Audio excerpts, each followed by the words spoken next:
자동차를 멈추기 위해 브레이크를 밟았는데 자동차가 돈다? 큰일 나죠? 큰일 나는 상황을 방지하기 위해서 많은 노력들이 있었어요. 이 고민은 차를 처음 만드는 옛날부터 지금까지 계속해서 진행되어 오는 고민이죠. 그러면 어떻게 이 문제들을 해결해 왔는지, 그리고 여기에 가장 중요한 영향을 미치는 부품에 대해서도 알아보도록 하겠습니다. 예, 이게 1939년에 나온, 미국에서 나온 브레이크 정비 매뉴얼이에요. 참 어마어마하죠. 어려운 자료 구했습니다. 근데 보면 되게 꼼꼼해요. 1939년이 우리나라 아직 일본에서 해방도 안 됐을 때인데요.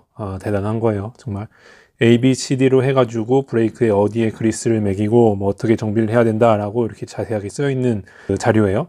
특징이 몇 가지가 있어요. 첫 번째 특징, 앞에도 뒤에도 둘 다 드럼 브레이크를 사용한다. 그죠? 이거 발로 밟았을 때 드럼 브레이크가 이렇게, 그때는 부스터가 없었죠. 저번에 배운 부스터랑 저번에 배운 마스터 실린더 없이 바로 휠 실린더로 가서, 마스터 실린더는 있네. 부스터가 없이 휠 실린더로 가서 바로 밟아주는 거고요. 첫 번째는 드럼이 있었다.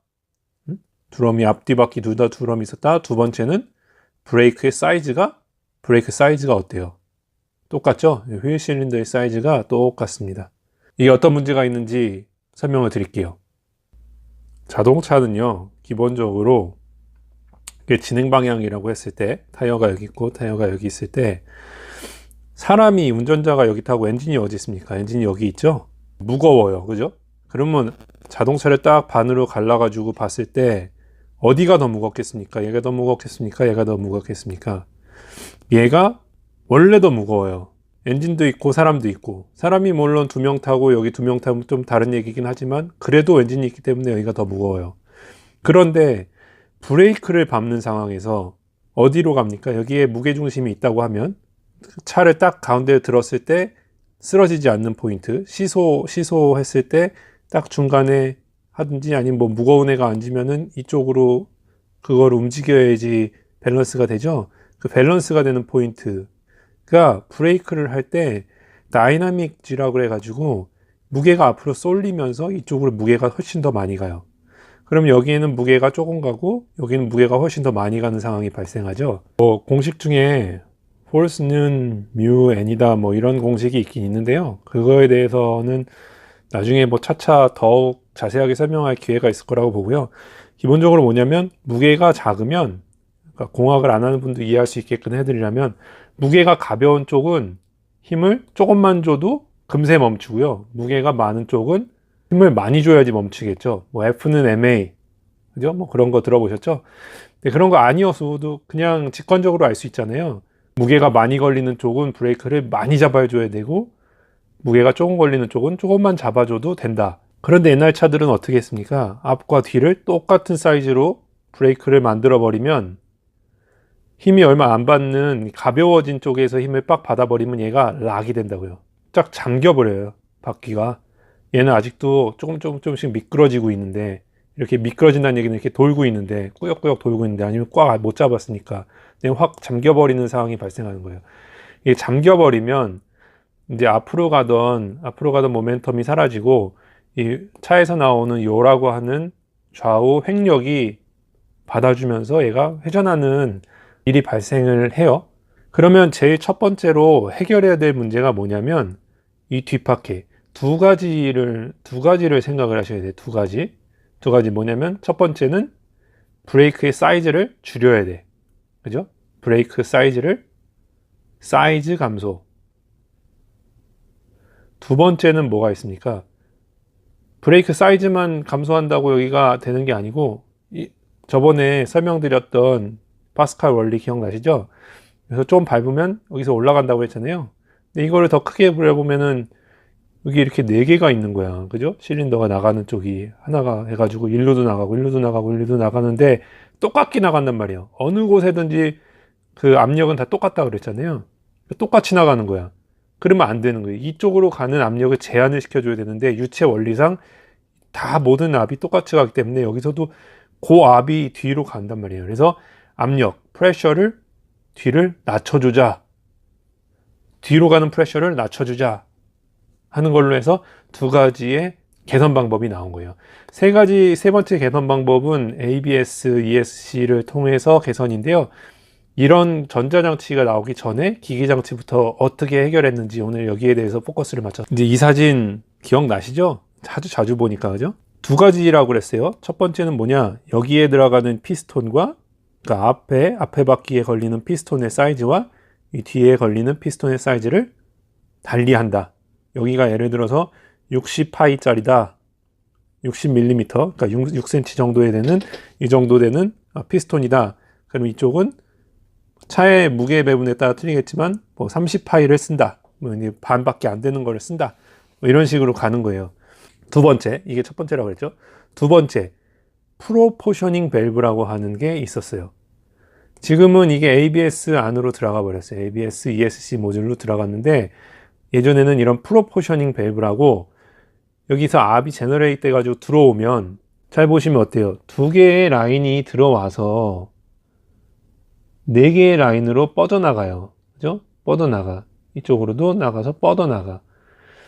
얘가 이쪽으로 나가는 압을, 뒤로 나가는 압을, 지금 이거는 그림이 H 스플릿이에요. 한쪽이 앞, 뒷바퀴 두 개로 가고, 한 라인이 뒷바퀴 두 개로 가요. 저번에는 제가 안전을 위해서 X 스플릿이라는 거 말씀드렸었죠. 한 라인이 나온 게, 한쪽은 앞바퀴, 한쪽은 뒷바퀴, 또 한쪽 나온 게 앞바퀴, 뒷바퀴. 요즘에는 거의 이렇게 써요. 옛날에는 H 스플릿을 쓰긴 썼는데, 요즘에는 거의 다 X 스플릿을 많이 써요.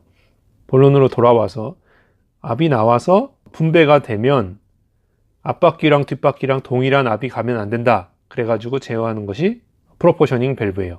여기에 대한 많은 영상들이 거의 없어요. 찾아보셔도 알겠지만 이게 많이 이제 없어지는 추세라 이거에 대해서 많이 없어요. 그래서 이거에 대해서는 제가 설명을 안 드리고 가면 이거에 대해서 궁금하신 분들이 해결할 방법이 없을 것 같아서 오늘 설명을 꼭 드리고 가려고 합니다. 예, 프로포셔닝 밸브. 이거를 다른 말로는 P 밸브라고도 줄여서 얘기를 해요. 이게 기계적으로 해결을 하려고 했던 거거든요. 브레이크를 밟았을 때 일로 가는 것과 뒤로 가는 것을 기계적으로 나눠주기 위해서 만들었던 밸브이기 때문에 구조는 사실은 단순해요. 어떻게 생겼냐면 이런 식이에요. 한 라인이 들어와서 두 라인으로 나가요. 두 라인으로 나가요. 근데 뭐 앞바퀴의 왼쪽, 뒷바퀴의 오른쪽 이런 식으로 나가요. 여기에 유로가 형성되어 있는 상태에서 스프링을 달고 압이 세게 눌러지면 여기 이런 밸브가 있는데 여기가 앞바퀴라고 그러고 여기 뒷바퀴라고 해야 되겠네요. 그림을 이렇게 그려서 여기 세게 밟았어요. 그럼 여기 피스톤이 움직이면서 일로 가는 힘은 계속 유로로 해서 통과하는데 얘가 움직이면 여기가 빡 막혀버려서 뒷바퀴로 가는 거가 차단이 되는 거예요. 그래서 뭐 앞을 7을 주면 뒤를 3을 준다든지 앞을 6을 주면 뒤를 4를 준다든지 이런 식으로 해가지고 딱 기계적으로 한번 세팅이 되고 나면 프로포셔닝 밸브는 기계적인 것 때문에 더 이상 조절이 되지 않아요. 그죠? 이렇게 돼가지고 뒷바퀴가 잠겨서 차가 돌아가는 그런 문제들은 많이 해결은 해주긴 했는데 문제가 뭐예요? 문제가 아까 얘기한 대로 사람이 여기 한 명 탄다는 가정, 엔진이 여기 있다는 가정, 이런 가정들에서는 이게 맞아요. 브레이크를 밟으면 일로 힘이 많이 쏠리기 때문에. 그런데 트렁크에 또 사람들이 짐을 이빠이 싣는단 말이에요. 무겁게. 그죠? 그래서 사람도 막 2명 태우고 막 이삿짐에 그러면 뒷바퀴로 힘이 가잖아요. 그럼 어떻게? 그러면 얘가 프로포셔닝 밸브가 그 제동력을 잃어버려 가지고 도움을 못 주는 거야. 최대한의 동력을 끌어내야 되는 브레이크에서 얘가 힘이 너무 약해 가지고 제동력이 100이 나와야 될 거가 100이 안 나오는 거예요. 그래서 이거에 대해서 전자적으로 제어해야 되겠다라는 필요성이 생기면서 EBD인가?